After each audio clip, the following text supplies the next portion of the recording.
खबरों में बने रहने के लिए बेल आइकन दबाइए और हाँ, फर्स्ट इंडिया को सब्सक्राइब जरूर। नमस्कार, आप देख रहे हैं बिग फाइट लाइव और आपके साथ में विजेंद्र सोलंकी। एक अनुमान है और उसके मुताबिक राजस्थान में करीब 7% गुर्जर वोट बैंक है। करीब 105 सीटें ऐसी हैं जिनमें गुर्जर वोट बैंक 5,000 से लेकर 65,000 तक, 55 सीट ऐसी हैं जिनमें 20,000 से 65,000 तक गुर्जर वोट बैंक है और 27 सीटें तो ऐसी हैं जिनमें अभी तक गुर्जर कभी ना कभी एमएलए बन चुके हैं। अगर हम जातिगत गणना की बात करें जो लगभग मान लीजिए कई दशक पुरानी है, तो उसमें राजस्थान की तीसरी सबसे बड़ी आबादी गुर्जर वोट बैंक है। अब सवाल यह है कि इन सब का जिक्र क्यों? जिक्र इसलिए क्योंकि 2023 से चुनावी साल है और प्रदेश की सबसे बड़ी तीसरी आबादी को साधने की जिम्मेदारी क्या वाकई में प्रधानमंत्री मोदी ने अपने कांधों पर ले ली? क्योंकि मोदी जानते हैं कि 2024 का सत्ता का रास्ता, सत्ता की मंजिल 2023 के ब्रेकर को पार करके ही पूरी की जा सकती। वहीं मुख्यमंत्री अशोक गहलोत जानते हैं अगर मोदी को 2024 में रोकना है तो उससे पहले प्रदेशों में होने वाले चुनाव में बीजेपी को सत्ता से दूर रखना हो। और यही वजह कि एक तरफ प्रधानमंत्री मोदी भगवान देवनारायण की 1111वीं जयंती पर भीलवाड़ा आ रहे हैं और खबर है कि धार्मिक स्थलों की तरह जिस तरीके से अलग अलग सर्किट बनाए गए, हो सकता है देवनारायण सर्किट की घोषणा यहां से कर दी जाए। वहीं जयंती से एक दिन पहले मुख्यमंत्री अशोक गहलोत ने जयंती पर अवकाश घोषित कर गुर्जर वोट बैंक को एक सौगात या कहीं साधने की कोशिश की। तो क्या मोदी का सर्किट वाला संदेश और मुख्यमंत्री गहलोत की अवकाश वाली राजनीति के बीच में वोट बैंक फंसा है? आज बात इसी पर।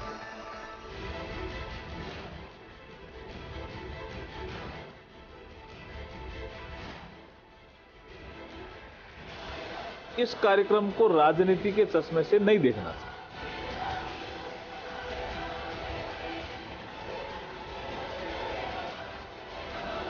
देवनारायण जयंती पर राष्ट्रीय अवकाश घोषित किया आज।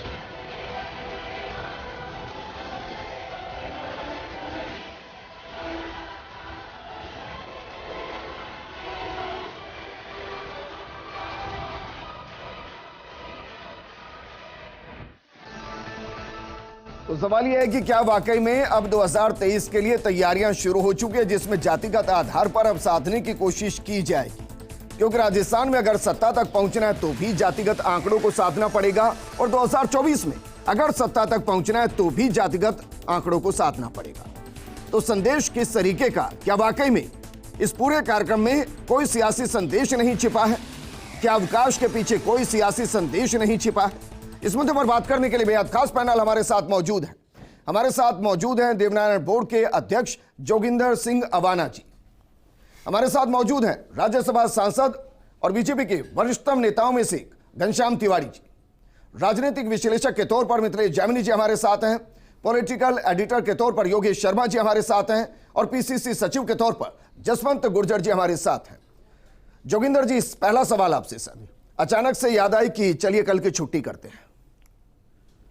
देखिए, अचानक से याद नहीं आई विजन जी। मैं आपको बता दूं कि लंबे समय से मांग चल रही थी कि देवनारायण जयंती के अवसर पर राजकीय अवकाश घोषित हो।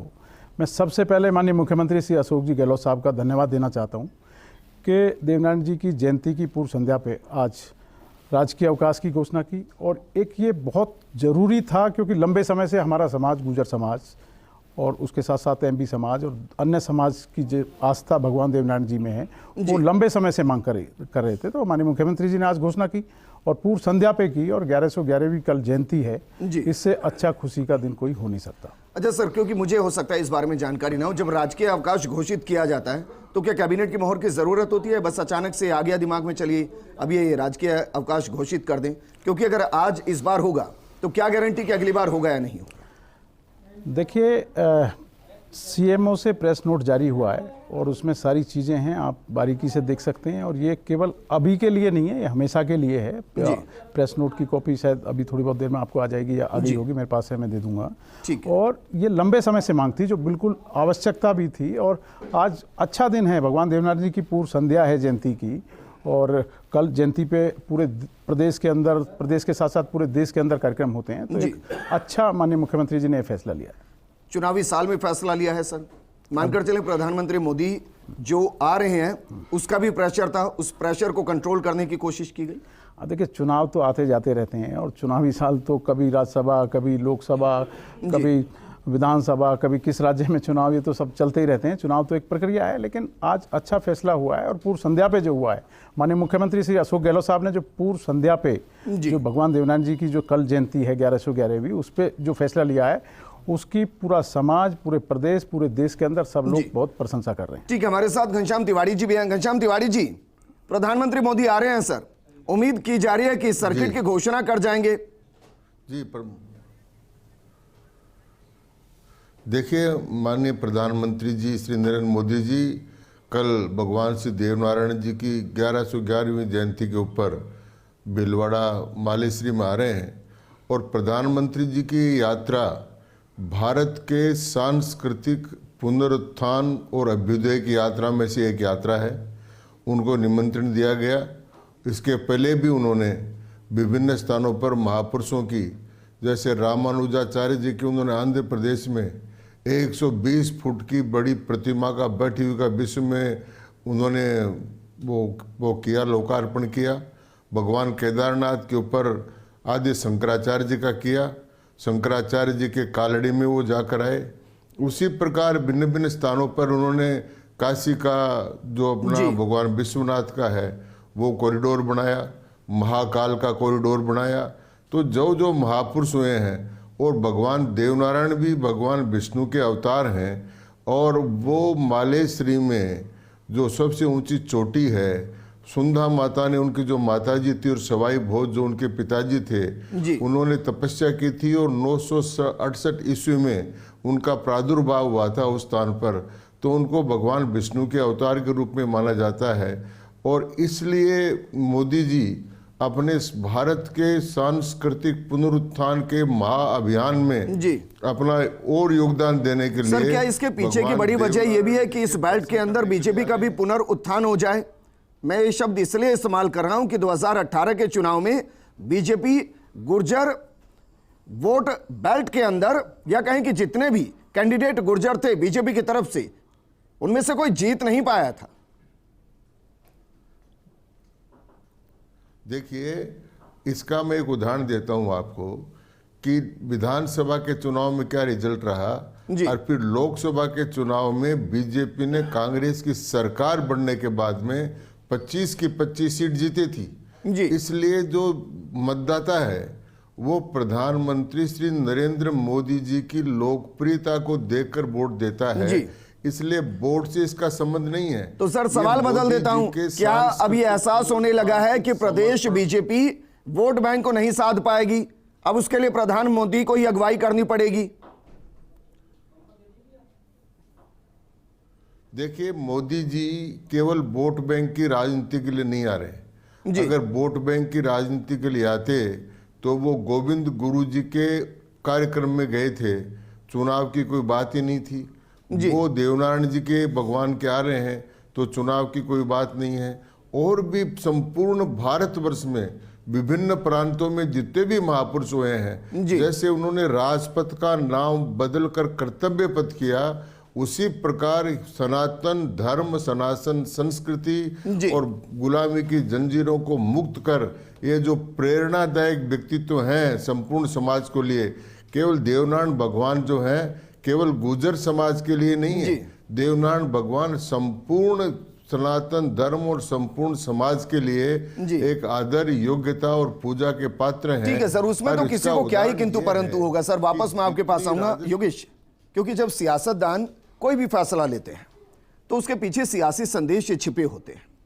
मानकर चलें कि अलग अलग जातियों में बटे हुए समाज को धर्म की राह पर एक करने की राह पे प्रधानमंत्री मोदी चल रहे हैं, और इसीलिए यह जिक्र बार बार हो रहा है कि अगर वो यहां आ रहे हैं तो जो वोट बैंक अभी जाति आधारित बटा हुआ था उसको किस तरीके से बीजेपी के कमल के तरफ मोड़ा जाए, मुख्य उद्देश्य उस तरफ है। देखिए विजेंद्र, पुराना इतिहास ले ले, राजस्थान में गुर्जर कम्युनिटी लंबे समय से, जब राजेश पायलट राजस्थान की राजनीति में नहीं आए थे, उससे पहले एक तरह से भारतीय जनता पार्टी या जनसंघ की तरफ ज़्यादा झुकाव रहा। जी, हम बता दें 70 के दशक के अंदर जब नाथू सिंह गुर्जर सबसे युवा सांसद दौसा से बने और तब किसी ने सोचा नहीं था वो इतने बड़े चेहरे को चुनाव हरा देंगे, लेकिन वो चुनाव जीते। और भी कई ऐसे दिग्गज नाम रहे जो गुर्जर समाज के, जिनका भारतीय जनता पार्टी जनसंघ में बड़ा आधिपत्य रहा।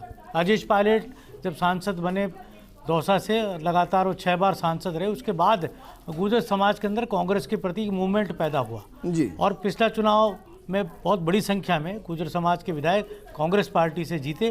उसका कारण भी यही रहा, रामकिशन वर्मा जैसे कई कद्दावर नेता उस समय हुए।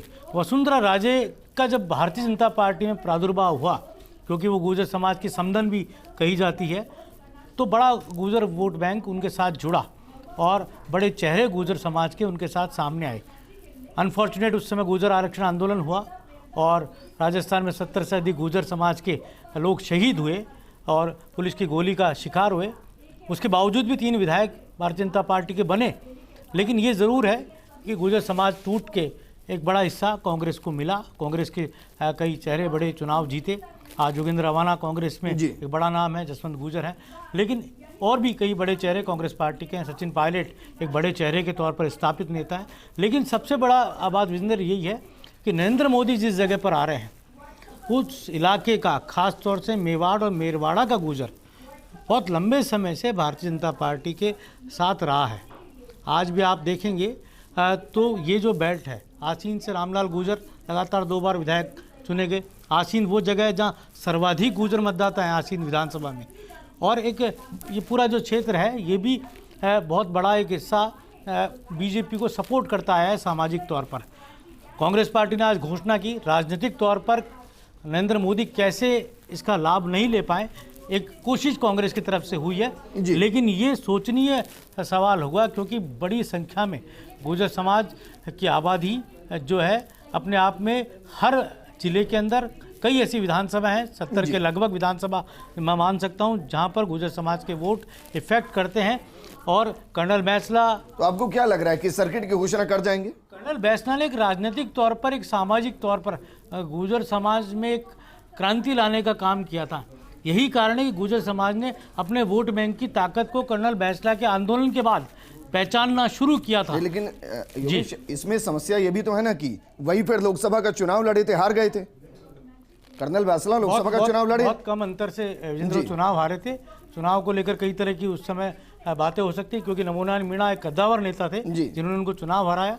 लेकिन ये ज़रूर है कि सामाजिक शक्ति के तौर पर उनको जाना गया और समाज का उत्थान के तौर पर उनको देखा गया, राजनीतिक उत्थान के तौर पर पायलट परिवार को देखा गया। तो कई ऐसे दांवपेच रहे। अब नए नेताओं के तौर पर हमारे सामने नए नेतृत्व उभर रहा है, जिनमें योगेंद्र रवाना भी हैं। तो ये जो नेतृत्व है, नया जो नेतृत्व है गुर्जर समाज का, ये कितना सफल हो पाएगा कांग्रेस से इसको जोड़े रखने में, चाहे वो अशोक चारना हो, चाहे शकुंतला रावत हो, चाहे राजेंद्र विधुड़ी हो। तो ये तमाम वो लीडर्स हैं जो कांग्रेस के अंदर इस वक्त गुर्जर समाज को रिप्रेजेंट करते हैं, विधायक हैं, मंत्री पद पर भी हैं। सवाल ये भी है कि ये जो कम्युनिटी है जो क्या सोच रखती है, कल उसकी संख्या बल से भी पता लगेगा हमें। और मैं आपको बता दूं कि अभी चाहे केवल राजस्थान की बात नहीं कर रहा, विजय बैसला का स्टैंड किधर रहेगा? विजय बैसला का स्टैंड क्लियर है। वो गुर्जर रेजिमेंट की मांग कर रहे हैं, नवी अनुसूची में समाज को आरक्षण दिलाने की मांग कर रहे हैं, क्योंकि गुर्जर आरक्षण संघर्ष समिति अपने पद से नहीं हट सकती। और मैं आपको एक बात बता दूं, मैंने बहुत लंबे समय तक आरक्षण आंदोलन कवर किया, पीलूकापुरा में रहा और भी कई आंदोलन मैंने देखे। विजेंद्र, कम्युनिटी अपनी मांग पर एक हो जाती है। गुर्जर समाज एक ऐसी कम्युनिटी है, एक ऐसी उनके अंदर तासीर है जो अपनी मांग पर कभी भी एक हो जाती है, कोई इसको अलग हटके नहीं। मितली जामिनी जी, इन दोनों चीजों को आप किस तरीके से देख रहे हैं? क्योंकि वोट बैंक तो है और जीतना है 2023 को, तो साधना भी पड़ेगा, और साधना है तो फिर मांगों को मानना भी पड़ेगा। देखिए विजेंद्र जी, जो नरेंद्र मोदी जी हैं, उनका जो विजन है, जो पॉलिटिकली और जो तिवारी जी ने कहा कल्चरली, वो बहुत स्मार्ट पॉलिटिशियन है और उनको पता है कि पिछले विधानसभा चुनाव महज 1.5 लाख वोटों के अंतर से बीजेपी हारी है और उस हार में मूल कारण है सचिन पायलट। और सचिन पायलट को मुख्यमंत्री नहीं बनाए जाने से गुर्जर समाज नाराज है और इस नाराजगी पर वो जानते हैं कब चोट मारनी है, लोहा कब गर्म है। अब लोहा पूरी तरह गर्म है और नरेंद्र मोदी चोट देने आ रहे हैं। तो कल का जो मजमा है, कल का जो संदेश है, वो पूरे देश में जाएगा और मोदी जी फिर स्थापित कर देंगे कि एक टी शर्ट पहन के जो संत बन रहा है उसे गुर्जर समाज की परवाह है या नहीं है। और एक व्यक्ति जो नरेंद्र मोदी जो जानते हैं, लेकिन सर जिसका नाम आप ले रहे हैं वो तो खुद कह रहे हैं कि हम साथ हैं और मिलकर चुनाव लड़ेंगे, देखिए, और सरकार को वापस लाएंगे। वो जो साथ है वो कह रहे हैं, कार्यकर्ता उनके खिलाफ थोड़ी ना जाएगा। उन्होंने टोंक में जो बयान दिया है कि बार बार हार जाते हैं, जीत जाते हैं। कल मुख्यमंत्री जी ने बयान दे दिया 156 सीटें लाएंगे, और मैं प्रदेशाध्यक्ष था तब आई थी। उन्होंने कभी नहीं कहा कि कांग्रेस के बल पे, उनके बयान से साफ जाहिर होता है कि उन्हें केवल हाथ का चिन्ह चाहिए, न कांग्रेस का कार्यकर्ता चाहिए, न सचिन पायलट चाहिए जी। तो वो तो साफ कह रहे हैं। वो तो उसका जवाब था ना कि जब कहा गया कि मैंने प्रदेश अध्यक्ष रहते हुए संघर्ष किया, वो सबको पता है कि कार्यकर्ताओं ने संघर्ष किया, तब ये हुआ। परशुराम मदेरणा चेहरा था, और परशुराम मदेरणा को जो ही मुख्यमंत्री नहीं बनाया, जाट समाज खिसक गया। और राजस्थान तो जातिगत राजनीति का अड्डा है। आप कब 100 सीट लेके आए? तो वही गुजरों का हाल है। क्योंकि मानगढ़ धाम जब प्रधानमंत्री मोदी आए थे तब भी ये मांग हो रही थी कि भाई राष्ट्रीय स्मारक घोषित किया जाए, लेकिन ऐसा हुआ नहीं था। अगर सर्किट इसको घोषित नहीं किया जाता तो क्या इस पूरे आयोजन का वो इंपैक्ट हो पाएगा जो होना चाहिए? देखिए, सर्किट घोषित करें या ना करें, जिस तरीके से अर्जुन मेघवाल भजन गा गाकर लोगों को आकर्षित कर रहे हैं, जिस तरीके से यूपी, एमपी और तमाम गुजरात, हिमाचल और जम्मू कश्मीर, इनमें जो गुजर वोटर हैं उन तक ये मैसेज जा रहा है। और इसके अलावा देवनारायण बाबा केवल गुजरों के नहीं है, वो विष्णु के अवतार हैं। उनको कमल के फूल के रूप में उनका जन्म हुआ है, वो तमाम लोग जानते हैं। तो देवनारायण बाबा को आप एक जाति तक सीमित नहीं कर सकते। ये निश्चित रूप से ये पूरे समाज को, और जो सनातन धर्म के ऊपर आड़ इस समय आई हुई है, तमाम धर्म परिवर्तन ऐसे मुद्दे उठ रहे हैं, ऐसे विषय में नरेंद्र मोदी का ये बड़ा कदम है और सराहनीय कदम है। जसवंत गुर्जर जी, अगर प्रधानमंत्री मोदी आ रहे हैं, जाहिर सी बात है, और जो मांगे हैं गुर्जर समाज की उनमें से काफियों को पूरा कर जाते हैं, तो आप पीसीसी सचिव होने के बावजूद उनको धन्यवाद देंगे? देखिए, किसी भी प्रदेश के लिए ये अच्छी बात होती है कि देश का प्रधानमंत्री उस प्रदेश में आए। और देवनारायण भगवान, जैसा सभी जानते हैं कि गुजरों के आराध्य देव हैं। भगवान किसी के एक समाज के नहीं होते, किंतु संपूर्ण गुजर समाज देवनारायण भगवान को अपना आराध्य देव मानता है। और देवनारायण भगवान गुजर समाज में ही माता साडू के यहाँ कमल के फूल से उत्पन्न हुए। तो प्रधानमंत्री जी जब आ रहे हैं तो गुजर समाज की ये मांग है कि जो नवी अनुसूची के लिए पेंडिंग पड़ा हुआ है उसको केंद्र की नवी अनुसूची में शामिल कराया जाए, गुजर आरक्षण। क्योंकि राजस्थान में घोषणा करी, जब अशोक गहलोत सरकार आई थी तो उन्होंने घोषणा की थी कि हम सरकार में आएंगे, आते ही गुजरों को आरक्षण देंगे और केंद्र की अनुसूची की मांग के लिए केंद्र को भेज देंगे। सरकार आई, फरवरी के विधानसभा के अधिवेशन में उन्होंने उसको मांग को पारित करके केंद्र सरकार को भेज दिया। किंतु 4 साल हो गए, केंद्र सरकार के 25 सांसद बीजेपी के जीते हुए किसी के कान पे जू नहीं रहेंगी और अभी तक वो मांग यूं ही पेंडिंग है। दूसरी बात, गुजरों के 70 से अधिक शहीद हुए उस शांतिपूर्ण आंदोलन के अंदर, भाजपा ने वो गोली चलाई, किंतु आज तक किसी बीजेपी के नेता ने उसके ऊपर माफी नहीं मांगी कि हाँ हमारी गलती रही, शांतिपूर्ण जो गुजर बैठे हुए थे अपनी मांग को लेकर हम उसके लिए माफी मांगते हैं। एक भी बीजेपी के नेता ने आज तक वाकई में उन तस्वीरों को मैं वापस नहीं दिखाना चाहूंगा क्योंकि वो बहुत पीछे की बात हो चुकी है। लेकिन घनश्याम तिवारी जी, माफी मांगना पीछे की बात हो जाती है। घनश्याम तिवारी जी, सर एक बार आपकी बात को मैं मान भी लूं कि धार्मिक भावना को आगे बढ़ाते हुए प्रधानमंत्री मोदी पूरे देश भर के अंदर इस तरीके के कार्यक्रम कर रहे हैं, तो भी इस बात को तो आप भी मानेंगे कि चुनावी साल में इस तरीके के कार्यक्रमों का, इस तरीके की घोषणाओं का इंपैक्ट होता है सर? और कहीं ऐसा तो नहीं कि जो ईआरसीपी के अगेंस्ट केंद्र सरकार का माहौल बन रहा है वो इसी बेल्ट में है, चलिए इसके जरिए उसको भी कम किया जाए? देखिए, पहली बात तो ये है कि जो मोदी जी की यात्राएं हैं वो यात्राएं एक सोची समझी भारत के सांस्कृतिक पुनरुत्थान की और उन योद्धाओं की, उन प्रतिमाओं की, उन देवताओं की स्थापना जो गुलामी के काल में जिनको पूरा विवरण नहीं हो सका, उसके प्रति एक बहुत बड़े सोच के साथ है। और जहाँ तक राजनीतिक मांगों का सवाल है, उनका सवाल है, पार्टियां चुनाव में अपने घोषणा पत्र में ये बातें करती हैं। और जो जहाँ तक गुजरों के आरक्षण का प्रश्न है, मैं विधि मंत्री के नाते पहला व्यक्ति था जिसने हिंदुस्तान में गुजरों के 5% आरक्षण का बिल पेश किया था और पारित कराया था, और 9वीं अनुसूची में डालने के लिए हमने उसमें भेजा था। और कांग्रेस की सरकार थी केंद्र में, उन्होंने 9वीं अनुसूची में नहीं डाला था। इसलिए मैं उन सब बातों पर इसमें नहीं जाना चाहता। ठीक है सर, लेकिन अब मेरे मैं पास इस वक्त बात की पर बाध्यता जाना है सर, चाहता माफी के साथ मैं रोक रहा हूं। और बस एक सवाल है, आज राज्य सरकार ने राजकीय अवकाश घोषित कर दिया है, इसका बीजेपी स्वागत कर रही है?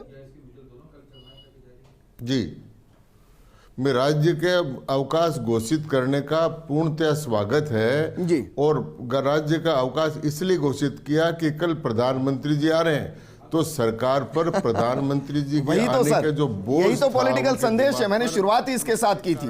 जोगिंदर रवाना जी, उन्होंने घोषणा तो अब ये बताइए, अगर वो सर्किट भी घोषित कर जाते हैं तो क्या कांग्रेस साधुवाद देगी कि अच्छा किया, या कहेंगे कि नहीं ये पॉलिटिकल है?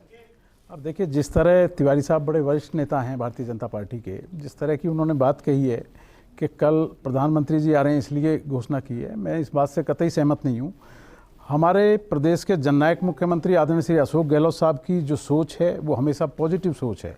जिस तरह लंबे समय से मांग चली आ रही थी और हम, मेरे साथ में, मैं देवनारायण बोर्ड का चेयरमैन हूँ, मेरे साथ में अन्य विधायक साथियों ने तमाम ये मांग रख के और माननीय मुख्यमंत्री जी के समक्ष जब हम लोगों ने रखी थी तो उसको पूरी तरह गंभीरता से लेके, और आज खुशी है कि पूर्व संध्या देवनारायण टाइमिंग का जयंती पे, सवाल है, पूर्व फैसले का संध्या सवाल पे थोड़ी ये ना है, घोषणा हो टाइमिंग गई, पर सवाल। लेकिन ये कोई राजनीतिक घोषणा नहीं है।